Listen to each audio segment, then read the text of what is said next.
यो तस्बिर सामाजिक सञ्जालमा भाइरल भइरहेको छ। पश्चिम नेपालमा भूकम्प गएको भन्दै उक्त तस्बिर सामाजिक सञ्जालमा फैलाइएको छ। तस्बिरसँगै बझाङ जिल्लामा 26 मिनेटको अन्तरालमा 2वटा भूकम्पको धक्का महसुस भएको दावी गरिएको छ।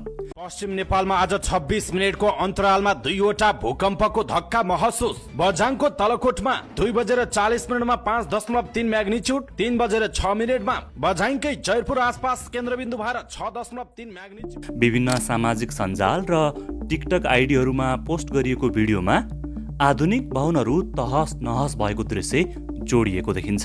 दाबीसहितको तस्बिरलाई हजारौं टिकटक प्रयोगकर्ताले रियाक्ट गरिसकेका छन्।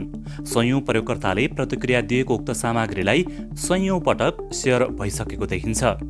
के सामाजिक सञ्जालमा फैलाइएको तस्बिर बझाङ जिल्लाको भूकम्पसँग सम्बन्धित छ त? तस्बिरको वास्तविकता पत्ता लगाउन हामीले तथ्य जाँच गरेका छौं। सबैभन्दा पहिले हामीले आधुनिक भवनहरू तहस नहस भएको तस्बिरलाई जाँच गर्यौं। तस्बिरलाई गुगल लेन्सको रिभर्स इमेज सर्च गर्दा gettyimage.com मा पोस्ट गरिएको एउटा तस्बिर फेला पर्यो।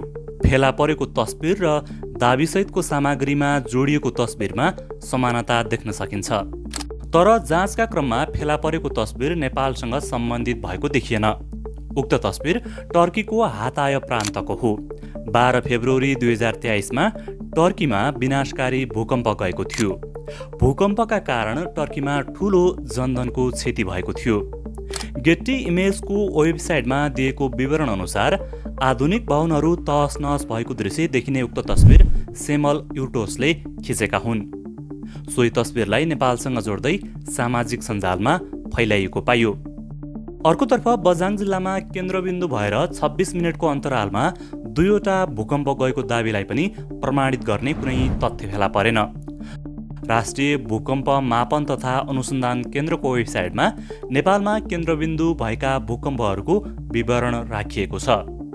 sismonepal.gov.np मा राखिएको विवरणमा 2 हप्ता अगाडि बझाङ जिल्लामा केन्द्रबिन्दु भएर 2वटा भूकम्प गएको उल्लेख छ। तर यी 2वटा भूकम्पमा एक दिनकै अन्तराल देखिन्छ। अर्कोतर्फ दाबीसहितको सामग्रीमा दाबी र राष्ट्रिय भूकम्प मापन तथा अनुसन्धान केन्द्रको मापन नै फरक रहेको पाइयो। बझाङ जिल्लामा 26 मिनेटको अन्तरालमा 2वटा भूकम्प गएको भन्दै पोस्ट गरिएको तस्बिरले भ्रामक सन्देश प्रवाह गरेको छ। राष्ट्रिय भूकम्प मापन तथा अनुसन्धान केन्द्रको विवरणसँग नमिल्दो विवरणलाई टर्की देशसँग सम्बन्धित पुरानो तस्बिरसँग जोडेर सामाजिक सञ्जालमा फैलाइएको पाइयो।